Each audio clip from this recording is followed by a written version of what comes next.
All right, everyone. Welcome once again to the Faces of Business. I am your host, Damon Pistolka, and with me today, I am excited because I've got David Dodson here, and we are going to be talking about 5 steps to crush your competition. We're going to be talking about David's new book, The Manager's Handbook. David, welcome. Damon, I'm excited about this. Yeah, it's going to be great, man. It's going to be great. Well, let's just go here. Going to go back and talk just a little bit about you who we're talking about. So, David, you've got a degree in economics from Stanford. You've got a master's degree in MBA from Stanford, and you are a on the faculty of the Stanford Graduate School of Business. You've been a guest on Fox, CNBC. You've got a book out now. So, David, let's talk a little bit about how you got here today. You've done a lot of things, but how did you really get to this point? So I kind of think about what are the dots that connected that got you where you are today. And certainly I have credentials from going to school, but I know that pretty soon we're going to start talking about something that I feel really strongly about, which is credentials are not the same as skills. But I think the path that got me to where I am today is not unusual for most people. It principally comes around my parents. And the first, and my father and my grandfather in particular, because they were both entrepreneurs and they were both in business together. And I teach at Stanford, and I went to Stanford, but the bulk of my career has been as a CEO and as a manager and as an entrepreneur. And they were both CEOs of their own companies. But what was interesting is that my grandfather was in the coal mining business. Line that went completely out of business because of external forces, mainly coal in Wyoming was able to burn hotter and harder. And my dad essentially went out of business in the farm equipment business when farm policies changed in Washington, D.C.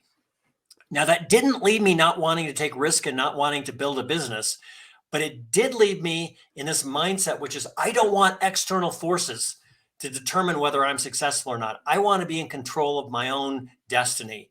And that has led me to be very focused on implementation and how people are really, really good at getting things done. Very cool. Very cool. So, in your quest to be in the control of your destiny, um, what are some of the things that you've learned along the way that are critical to that? About 3 years ago, I can't remember, Damon, exactly what the precipitating event was, but I got really fascinated with, oh, I remember what it was. I was having lunch with a friend of mine, Tom Staggs at Stanford University. He'd come to visit. He was a classmate of mine. And at the time, he was the COO of Disney. So we had about 250,000 people within his part of the organization. And I got there and I was a little bit late and I was behind in my email and I wasn't totally present. And there's Tom, who up to him in every continent in the world, just calm as a cucumber. And I got thinking, why are some people so much better at getting things done than others? And that is a string that I started to pull on. And as I started pulling on that, I got really obsessed with 2 companies, three companies, Facebook, Apple, and Walmart. I'll just give you one example. Take Walmart, all right? Sam Walton, when he got started, he was behind Target, Kmart, and J.C. Penney's. He didn't invent the department store. He Yep. didn't invent soap or toys, or he didn't invent anything. And yet he crushed them, clobbered them. And I thought, well, how can that be? And I realized that Sam Walton was really good at getting things done. And then I looked for two modern day examples, which were Facebook and Apple. Steve Jobs did not invent the mouse. He didn't invent the PC. He didn't invent the portable computer. He didn't invent the iPhone. He was just really, really good at getting things done. I thought there must be some unifying theory on why some people are so much better. And sure enough, as I studied this over a 3-year period of time, I found 5 skill areas that every one of these managers, not just the three, but I looked at many, many managers, that they all Mhm. were really good at. And by the way, Damon, there were no exceptions. And so I No. realized that the unifying theory of execution is you have to learn these 5 skills, and they're pretty learnable. And if you learn them, then you can do things like what Sam Walton did, or automotive supply shop. I mean, you don't have to be Sam Walton, but you're Yeah. being good at getting things done. Yeah. Yeah, that's so so you were learning this. So were you intending on writing a book, or did the book come after you went, "Wow, this is a heck of a discovery"? Most definitely the second. I I came up with a discovery and I wrote up some papers that I was handing out to students and handing out to people that I'm on the board of. And they kept coming back with the same question over and over again. So I said, all right, well, I'm going to put this all together in a little, 125-page book that I'll Yeah. quickly self-publish and hand it out. And so I handed out the book to my students and other CEOs. And surprise, surprise, they said, I want more copies. I want more copies. I need to give this to other people.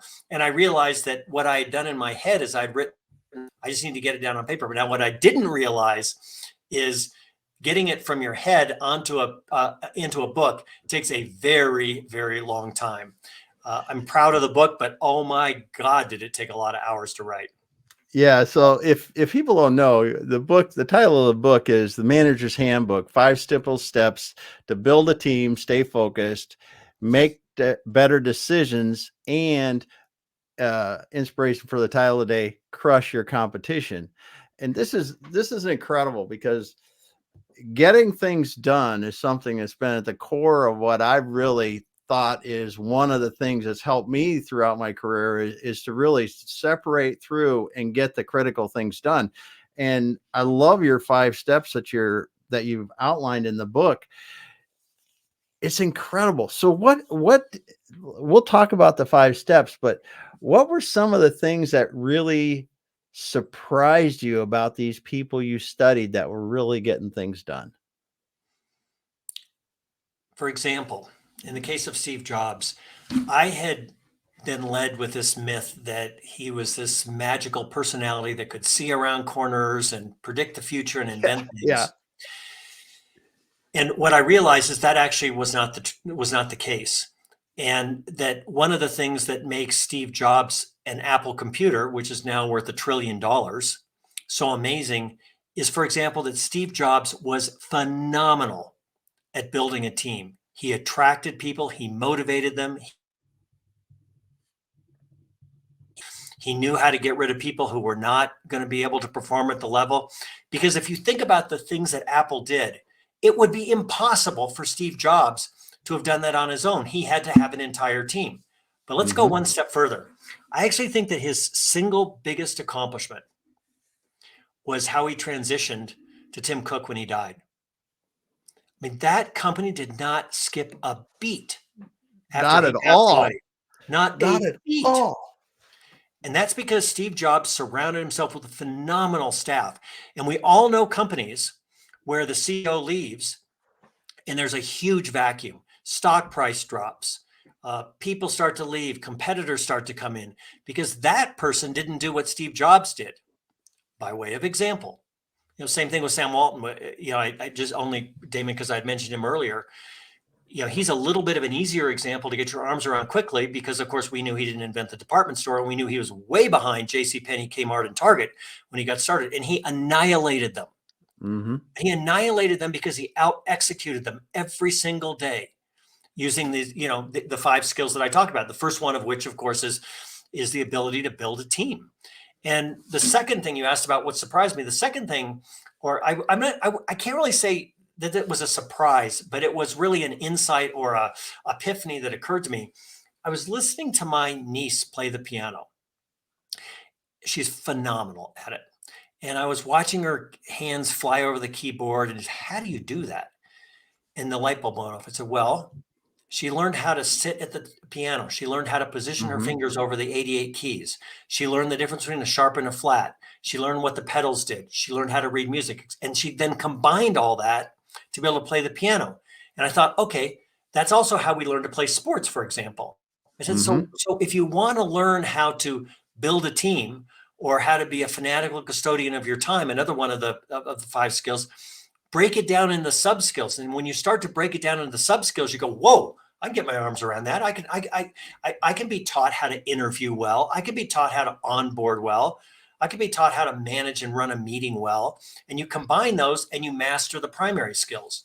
So the whole purpose of the book, The Manager's Handbook, is to take these 5 sort of mythological skills that these larger than life leaders do and break it down into the sub skills and say, this is how you do it. You master the sub skills, then you're going to master the primary skill. Yeah. Yeah. And for those that I don't know if we said it, but the 5 skills that you talk about are team building, time savings, using advisors, and quality obsession, correct? And the ability to seek and take advice. I guess you Oh, said the yeah. ability to seek and take advice. Ability to seek and take advice. Yeah. Sorry. But that's so this is incredible because I read some of the excerpts. I haven't read the book yet, but it's on the list. It's coming. The breaking. Should be Damon. Damon, the one that was missed was the ability to set and then adhere to priorities. Oh yeah, setting here To priorities. keep Sorry. everybody focused on 2 or 3 things that is going to allow you to win and not be chasing shiny objects and so forth, which is harder than it sounds.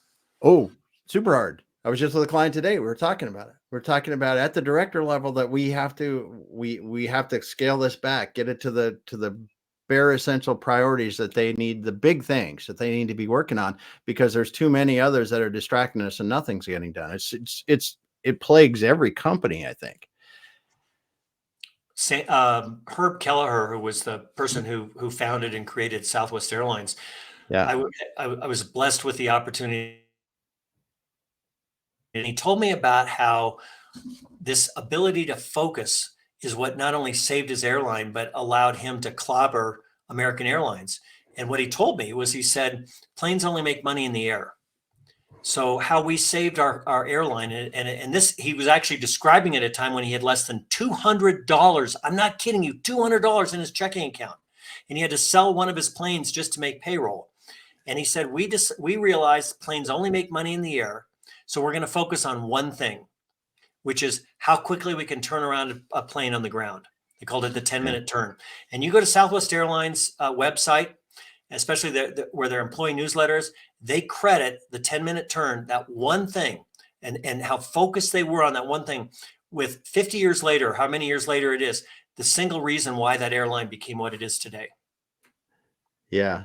That's incredible how that focus really can drive a company. And that's a great example.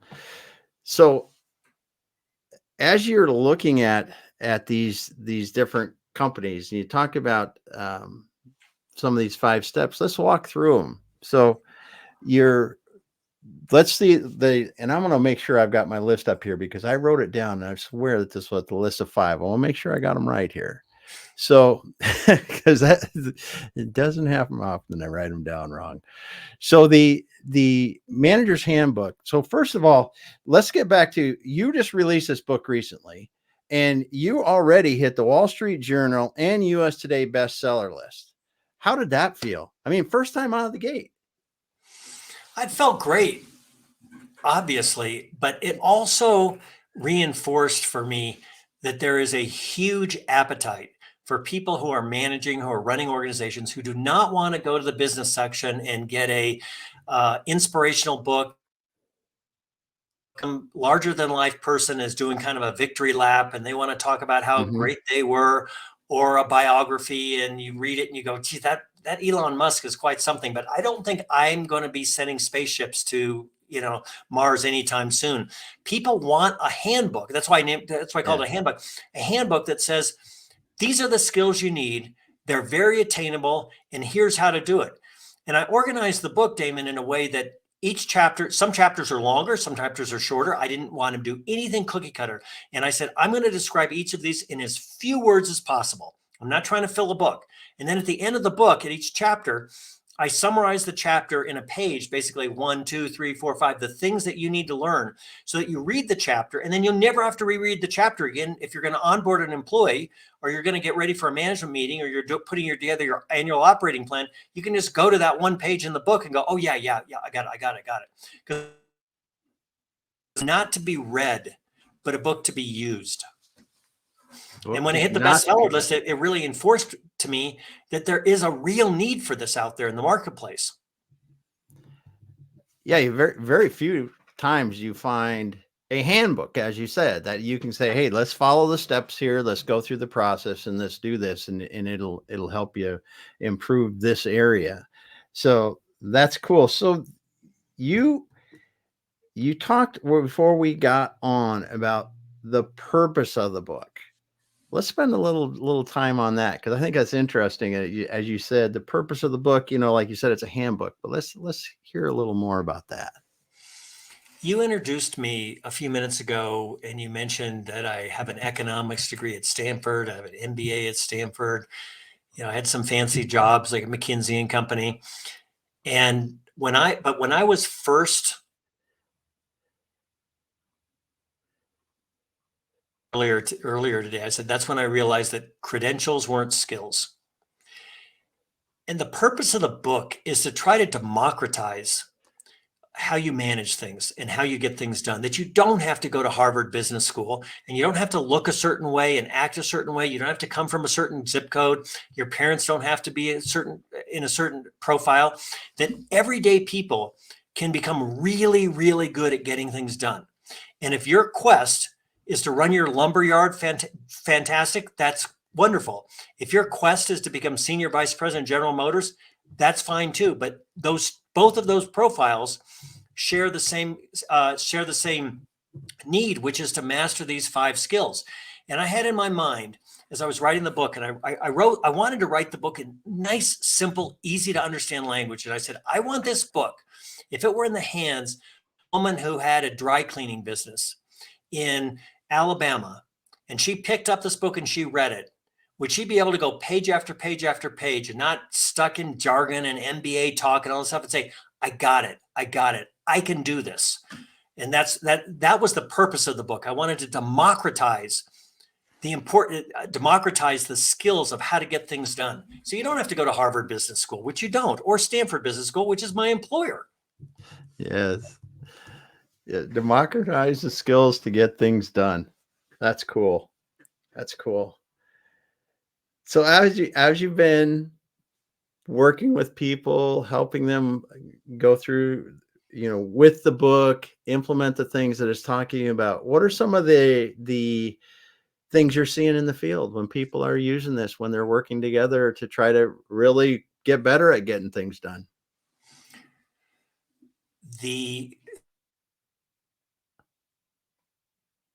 To mine is, you said, what are people doing together? And that was an insight that I didn't have. That I want to give you. Let me back up. I want to give you 2 insights that happened after I wrote the book that combine for the point that I want to make. The first is, I'd written the book. I was really proud of it. I had all the right words in the right places, and I was working on the introduction. And I handed the introduction to a writing mentor of mine, Professor Michael Porter at Harvard Business School. I said, and he had read drafts of the book and so forth. And he wrote basically the Bible on strategy. There is no business school professor out there who has more books and has sold more books than Michael Porter. Okay. He read my introduction. He sits back. I was in his house, in his kitchen table. He sits back, he looks at me, and I really just want him to say, oh my God, this is so good, right? Yeah. He sits back, he goes, you got it all wrong. Oh my God. At first I thought I was going to have to rewrite the whole book. What he said was that I had positioned this book as if it was a checklist or a laundry list, and you could do some of the stuff, do the easy stuff, don't do the stuff you don't want to do. I kind of like this resonates with me. And he said, if you do that, your readers are going to miss the real opportunity, which is this is what he said to me. He said, you've created a unifying theory of execution, and they all go together. For example, he said, if you want to be able to run a good meeting, which is part of being a good custodian of your time, he said, you can't do that unless you have really good people. And you can't set and adhere to priorities if you're not able to set key performance indicators. And he instantly, he thinks very fast. He instantly sort of wove it all together. And I realized, oh yeah, you can't just pick and choose. Mm-hmm. You have to do all 5 of these things if you really want to excel. So that was the first one. The second, very, very large real estate company. And he was interested in the book, and I was kind of telling him about it. And he said to me, so what companies do this? Well, believe it or not, I had never thought about it in terms of organizations. I always thought of it in terms of individual managers. And that's when I started to think about what I was talking about earlier about, for example, Steve Jobs and Apple. And I realized that Apple is not worth $1 trillion because Steve Jobs did all these 5 things.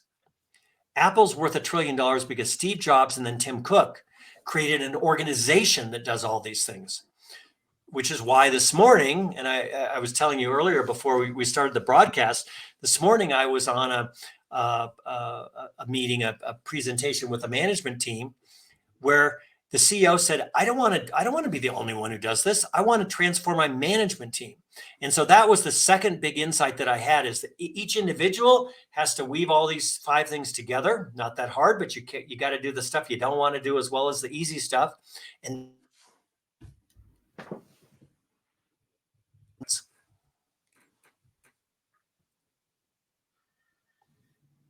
You cut out for just the last 5 seconds. For some reason, it cut out. Could you even repeat that? I'm sorry. Sure. I just said that as individuals, you need to be able to knit these 5 things together. You can't just say, I don't want to do this one because that's kind of yucky.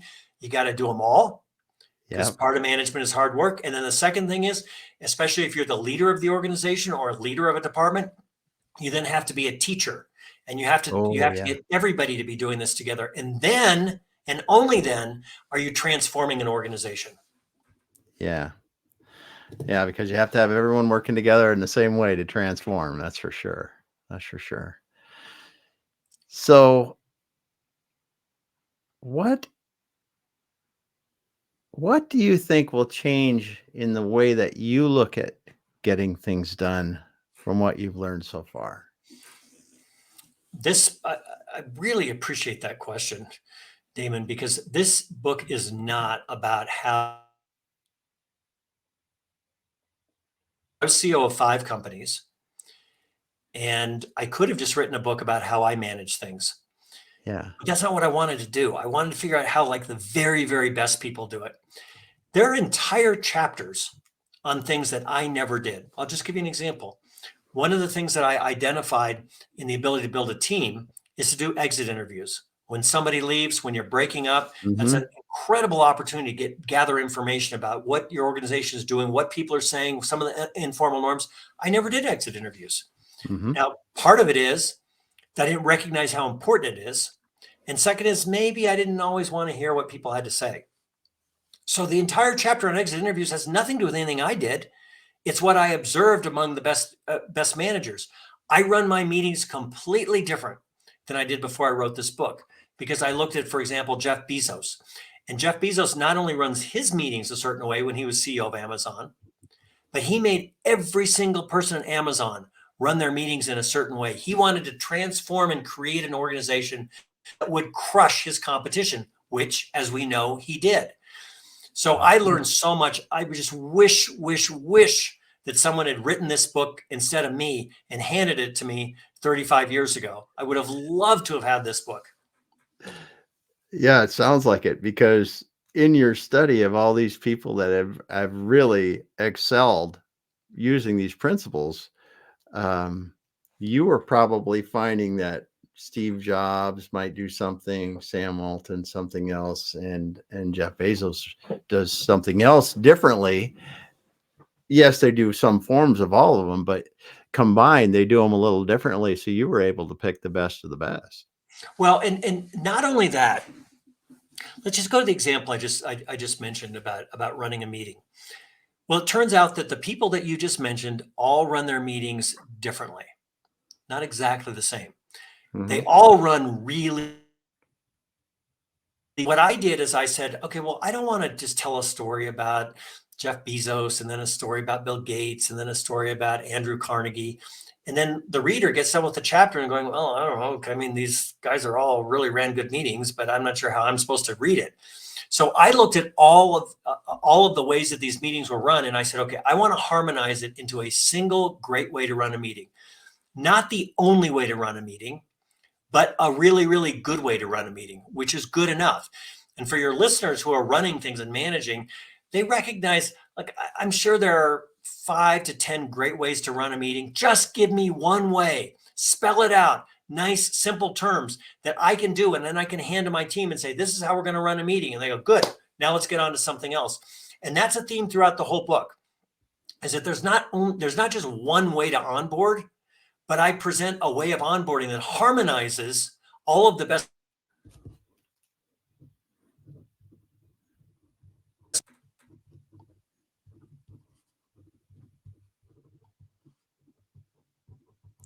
So it's harmonizing the best. I was writing some notes here. So you're using all these, blending them together in one way that harmonize the best of all of them.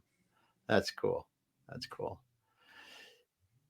So as you're looking at the book now, seeing it in application, what are some of the surprising things that you've seen? Like, I didn't ever think that this was going to be a result, or you've got a comment back from somebody that really struck you. I think the comments that I'm getting back that I'm not quite sure I would say struck me, but are most satisfying to me is a comment. I got an email about an hour or so before you and I started this broadcast. And the person said, I read your book. I need to order he runs a very large company. Said, I want to run what's the easiest way to do it? And then a couple days before that, someone sent me an email and they said, I read your book. I bought 3 copies for my management team.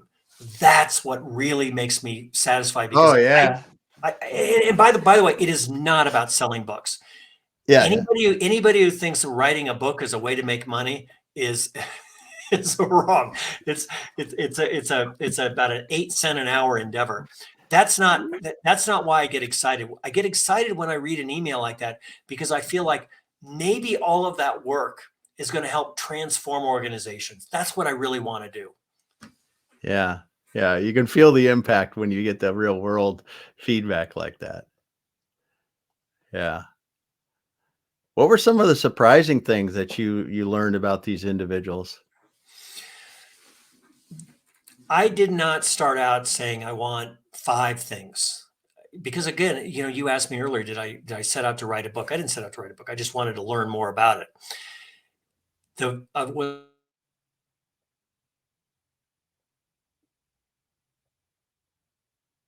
Last in the book, because in a lot of ways it's sort of my favorite chapter, which is an obsession with quality.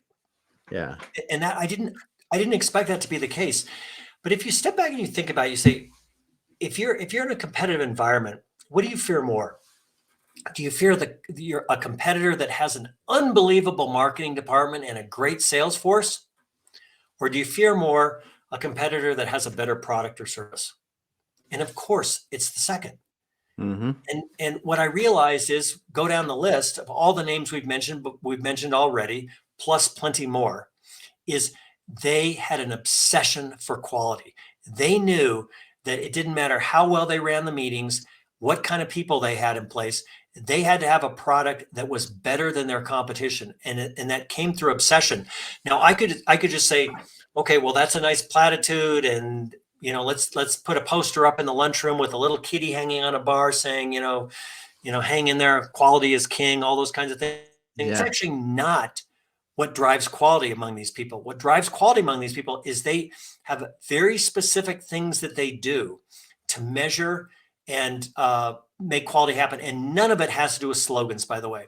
So, for example, Safe Light Auto Glass. I just love this discovery.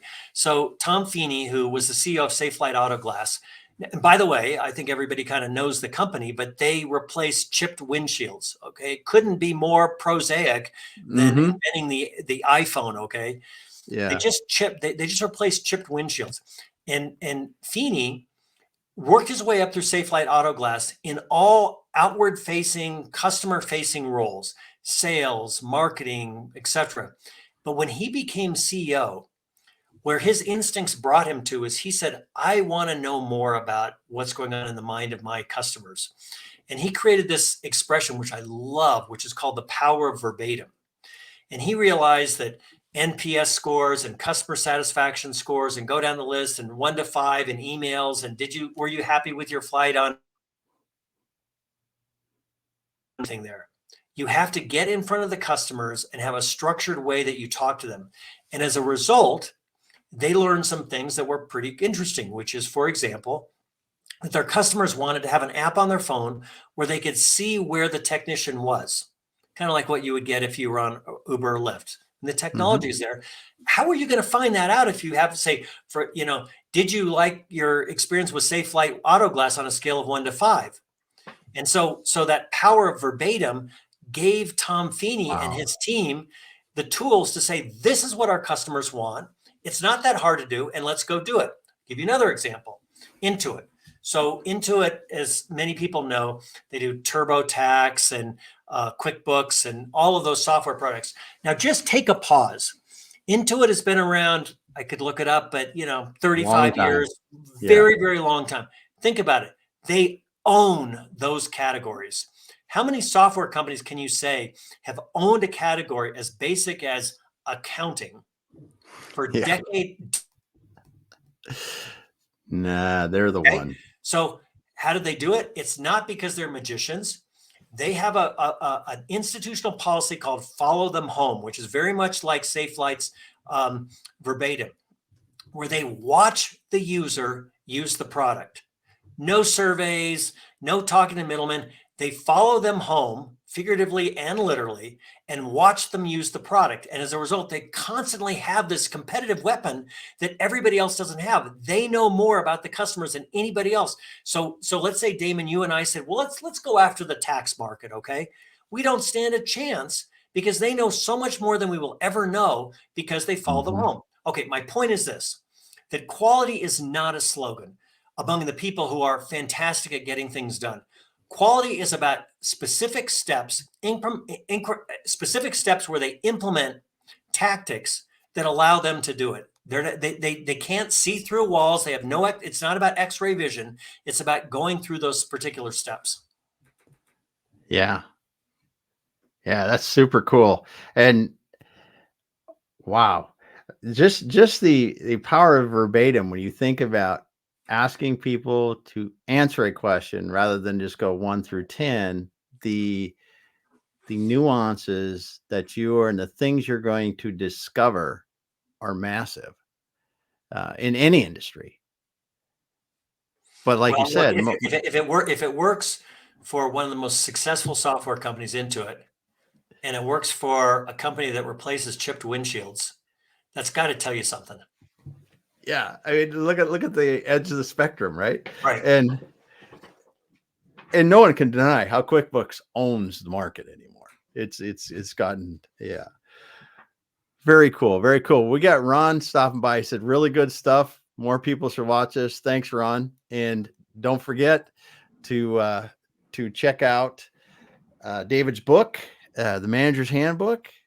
And so how long has the book been out, David? It's not been very long. No, it's been out almost 5 weeks to the day. Yeah. So we're early on this. This is cool. And like you said, you made it to the Wall Street and USA Today bestsellers list. That's incredible, man. I mean, did you ever sit back and think that I someday I'm going to write a book that's going to be on a bestsellers list? No, I just wanted to get to the last page so I could. So my wife, I joke with my wife. I must have said I was done with this book 100 times. No, I just wanted it done, and I wanted to get in the hands of my students and people that I work with, that I'm on the board of or I'm an investor in.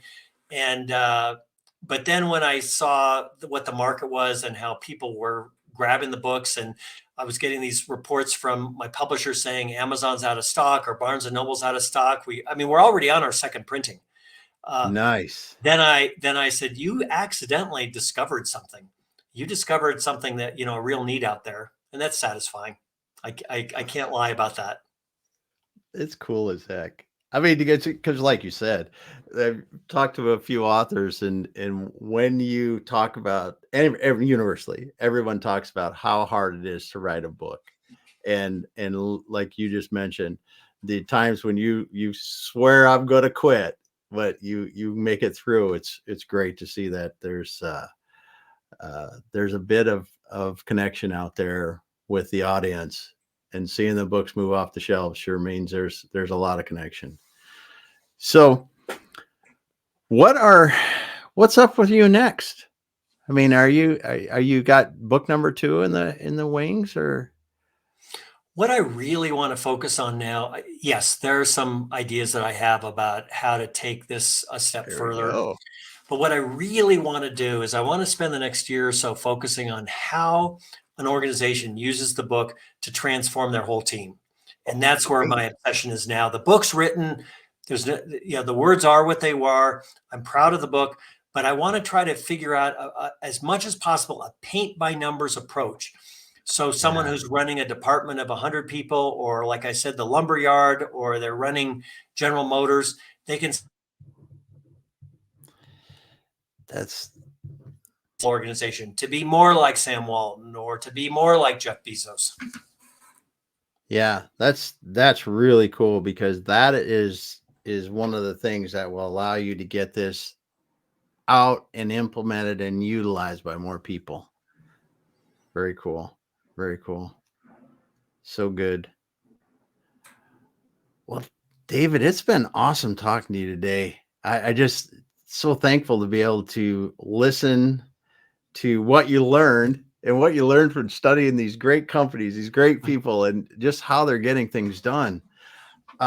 Any last thoughts you'd like to leave the listeners with today? I think, yeah, I do have something that I feel pretty strongly about, which is, well, I've talked about some fancy names. The book also talks about some everyday leaders. And what I'd like to leave people with is this, is that running an organization is not about, as I said, not about attributes awarded at birth. It's about learning basic skills. And if your dream out there is to run something, or you're running something and your dream out there is to run it better, when you look over your shoulder and say, well, how come those guys are running faster than me? That you'll just say, you know what? Again, not to sell a book. You're going to say, you know what? I'm going to go pick up that book, that how-to manual, and I'm going to learn those 5 skills, and I can be like those other people. And that's, if there was any one thing that I would like to leave people with it, which is just that, is you can do this. It's not that hard. You can do this. We're just gonna hold that thought for a second, because that's awesome. Got me chills on my arm, man. Because if you're, it could be the entrepreneur starting the business, could be the managers that's been in there, has a department, like you said. It could be the owner that's had a business for a very long time, and they're going through that plateauing, moving from Mhm. one area to the next in their business. So many people are sitting there today wondering, what's next, how to do it. And I think that's inspirational. And I think the manager's handbook is a great place for them to reach into and really start to do, like you said, put these practical things in place to get things done. So thanks for being here today, David. I really appreciate it. And you stopping by. I'm going to say thanks to everyone that stopped in. We had MD, Ron, and Safe, and everyone else that's listening and not commenting. I'm telling you, if you didn't listen to this, hear this from the beginning, go back to the beginning. David shared so much gold about the book, about the people that he studied, the companies, and what was unique about them. Thanks so much for being here today, David. Damon, the time flew. I really, really enjoyed myself. So thank you for having me as a guest on your show. I really, really had a great time. Oh, that makes my heart feel good. Hang out for just for a moment, David. We'll be back again on the Faces of Business. We got a hiatus. We're going to be out of town the next week, but we'll be back right after that. Have a great time, everyone.